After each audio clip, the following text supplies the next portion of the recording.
I'm going to hop right into it because this has got to be one of the most exciting examples that I've been waiting to build for so long. This is how to build an AI agent that is connected to live Shopify data. This is going to be a big tutorial because we're actually going to go through two different custom functions. We're going to be able to get current inventory data, and we're going to be able to have it track orders and get the current status of an order based on an email address. So these are two real examples that you can use when building and selling AI agents to businesses, especially e-commerce businesses that have a Shopify store, and be able to have a custom AI chatbot on their website that can be able to interact with users to get them the information that they want as quickly as possible. And so, for example, it would look something like this. Here it actually is in the dashboard itself, and we can actually do this live. So I'll refresh the page. I'll say I want to track order, put in an email address, and it gives us the information of the tracking number, and it gives us a link to open the tracking to find all of the information. And then in the same conversation, we could also ask it for product inventory. So we could ask it about a product like the AI dragon shirt, and it's going to give us the current inventory availability, which if we were to go to the Shopify store, we can see that the AI dragon t-shirt has 12 in stock. So this AI agent has the ability to get information from the Shopify store and then give it back to the user inside a conversation. So this helps avoid the user having to submit a support ticket or search through their email, whatever it may be. It gets them to what they're looking for as quickly as possible. So in order to build this, we're going to create a custom Shopify app that has access to your Shopify store's API, which includes different things like inventory, order status, customer data, whatever it may be. Essentially, all of that information is going to go through the Shopify API to the custom app that has been created and installed on the Shopify store itself that will be able to give and receive data based off of the inputs, at which point, once the code has been executed, the answers and responses are going to be sent back to the AI agent, which the AI agent can then take and send and formulate into its response back into the user conversation, just like so. So before we get started, all of the information that is going to be in this tutorial will be available via the link down below. You can get the instructions,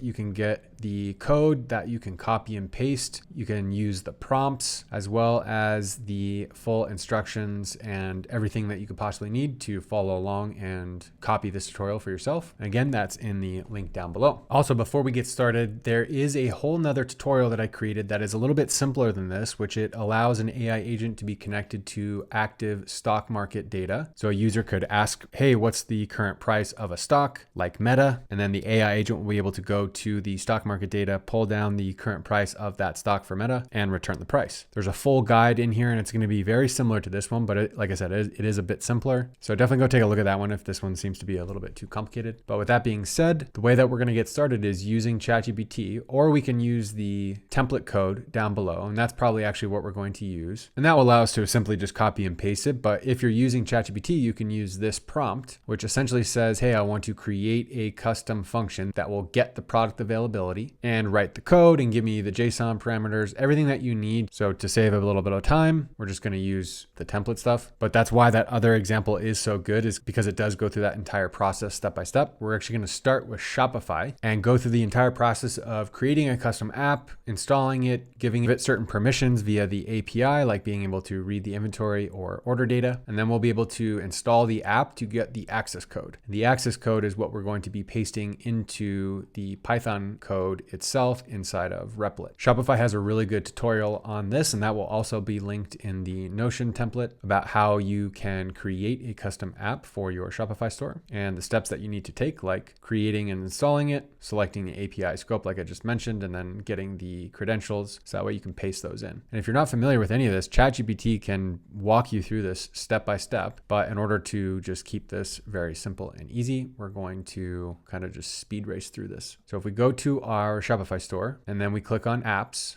and then we click on app and sales channel settings. And then there's going to be an option at the top called develop apps. And then you'll have to enable this. And this is what the tutorial will say. Yours should say develop apps, click allow custom app development, and then click allow. Once you have done that, then it should look like mine, where you can create an app. Once you create an app, it will look something like this, where you can click on the configuration tab and then click on edit. And then there will be a bunch of different options functions that you can select. And again, the cool thing is if you're not sure about what to select or what you want in order to get the right results, you can tell ChatGPT, hey, what API scope in Shopify do I need if I want to, for example, know everything about returns? Then you would know that it would say, oh, you need to select read returns. That would give the AI agent the ability to read all of the data about all of the returns. So for the example that we're going to be doing today, where it includes customer data, tracking data, and product inventory data, there's going to be several things that we want to include as an API access scope. So for this, we're going to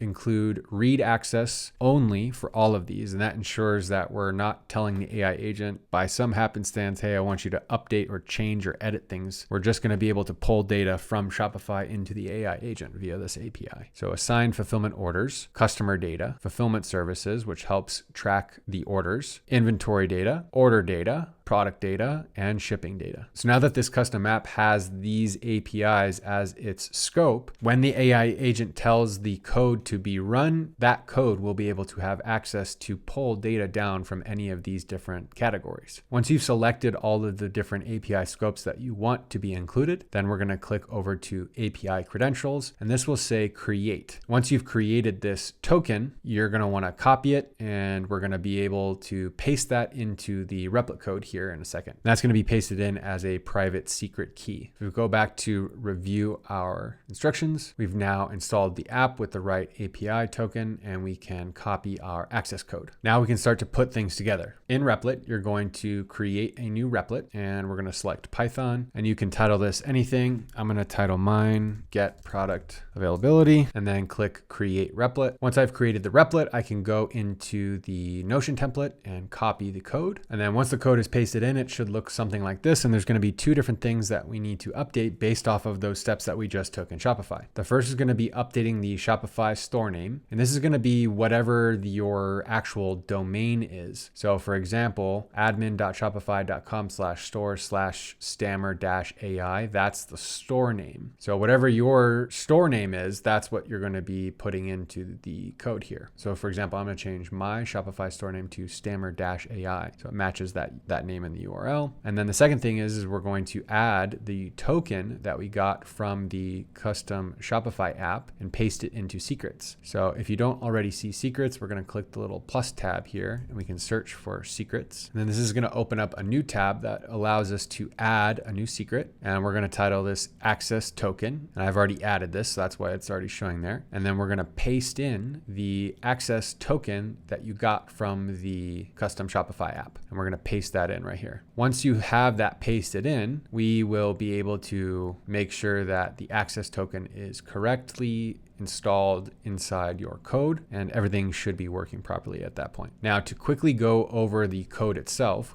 we can review a few of the different functions that help process the data that Shopify is giving this code to make it easier for the user to have a conversation with the agent and get a resolution to their query as quickly as possible. So the first function here is trying to find the closest matching product ID. And it's going to be doing that by pulling whatever name that I'm entering in as a product name, which means it's going to try to find the closest product to what it is that you typed in. So you don't have to type in the exact product name exactly correctly. It could be slightly wrong and it would still work. And that's because as users, we would just type in like shirt and not t-shirt, like T-shirt.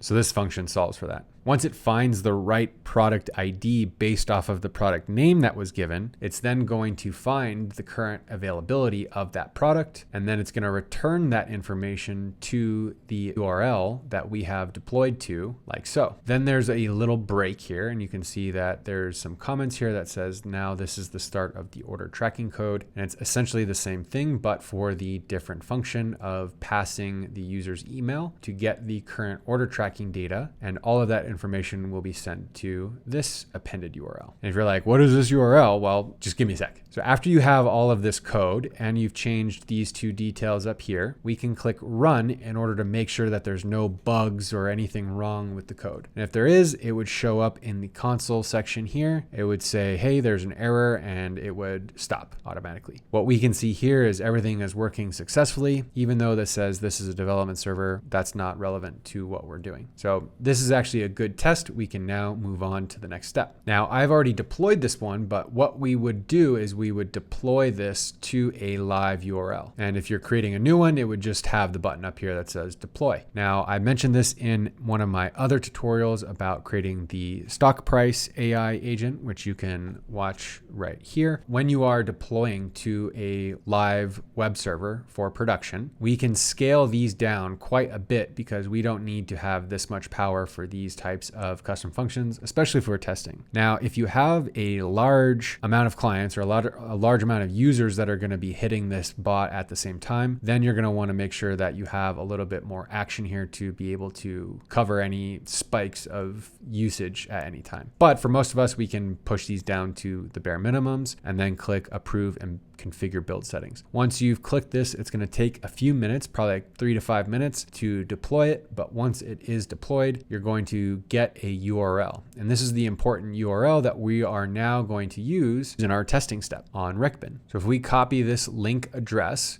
we can see that we have an example here with the URL. And if I paste this in, you can see it's the same exact URL. We just need to append the URL with the function that we want to point to. And so for this test, we're going to be testing the get product availability function. And we know that this URL is correct because if we go into the function here and we go down to the bottom where we're looking for where it's returning that data, we can see the /get product availability. That's going to be the very specific URL that we need to put in to ensure that this test actually works. And so this now becomes the entire URL. And vice versa, if we scroll down to the get order tracking status, we can see that this one is slightly different. So if we were to test this one, we can see that this is the full URL for the get order tracking status custom function. So they're very similar because they're in the same code. They are each returning different types of data, which ensures that everything is working correctly as intended. For example, if we were to test product availability for a certain product, like example AI dragon shirt, and we click send, we can see that it comes up with the current data of however much inventory it has inside Shopify. And if we go over to order tracking status, we can see the same thing. If we pass in and test email, it's going to return where that order is and the information that can be used inside of the answer inside the AI agent. ReqBin is a really important step because it ensures that the code is actually working correctly before you add any other information into the AI agent, which includes the prompt and the parameters that need to be formatted in a correct way in order to ensure that everything is working properly with both of these functions. So now that we've tested both of the functions, we can go into Stammer AI and we can create a new agent. Once we've added any information that we'd like into the knowledge base, like scraping the website in order to know everything about the brand, we can go into the Labs tab, which is how we create and manage our custom functions. Now, the base system prompt here for this specific example is going to be quite simple and redacted from a lot of other information that might be typically added, like conversation examples or how the bot should answer and act in certain scenarios. But again, for this tutorial, it's going to be extremely simple, where it says if the user is interested in tracking their order, you will ask the user for their email address and then run the function get order tracking. And we can see that that name get order tracking matches the alias up here with the value of the URL that we were just testing in ReqBin. And similarly, it says in the prompt, if the user is interested in product availability or inventory, you will ask the user for a product name and then call the function get avail. And that's the same thing. Get avail has the associated URL and function. And if we click edit function and go into any of these custom functions, we can see that the URL is the exact same as what we were testing inside ReqBin. The alias is going to be the name that is referenced inside the AI prompt. The description is just something for yourself to know what this is actually doing. And then the parameters is something that we can also copy and paste in from the Notion template, but it's also something that you can ask ChatGPT itself to create for you based off of the code and based off of the sample parameters that we've added right here to ensure that everything is in the proper format. If something is not in the proper format here, you might get the response that says, hey, our team has been notified that there's an error, blah, blah, blah, but it's actually just an issue with the formatting of parameters. And so once you ensure that everything here is correctly added, then everything in the code should work perfectly fine and be able to give correct responses when prompted. And so now what's really cool is now that these custom functions are created and added, this AI agent could be embedded on the website, or it could be installed on any of the native integrations, or it could be installed using the custom white label API. There's a lot of different ways that this AI agent could be placed to interact with different users and customers based off of what they want to do. Could also be extremely useful for the internal team to be able to find tracking and order information extremely quickly without having to go and search for a bunch of different things. And of course, this is all wrapped within the entire white label AI SaaS model. So you can change the entire platform to match your branding and then sell these Shopify custom AI agents to pretty much any Shopify store. And so if we were to go in and let's just go and test it again real quick, we can see the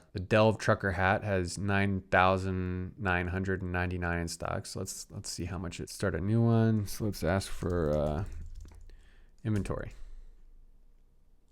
Let's go Delve hat. And there we go, 9,999 units. So this is how you create a custom Shopify AI agent that is connected to live data within a Shopify store using a custom Shopify app that has access to certain API permissions, code that is being run and deployed via Replit, and then the AI agent and user chat interface that is being created, deployed, and everything is consolidated within Stammer AI to be able to be packaged and sold directly to any of these e-commerce businesses. So for this one, don't forget all of the information and links and everything that you can copy and paste for this tutorial is going to be linked down below. So don't forget that. And I'll be making a ton more tutorials like this. So if you have any ideas of other custom functions that you'd like me to create, please leave them in the comment section down below, and I'll see you guys next one. Thanks.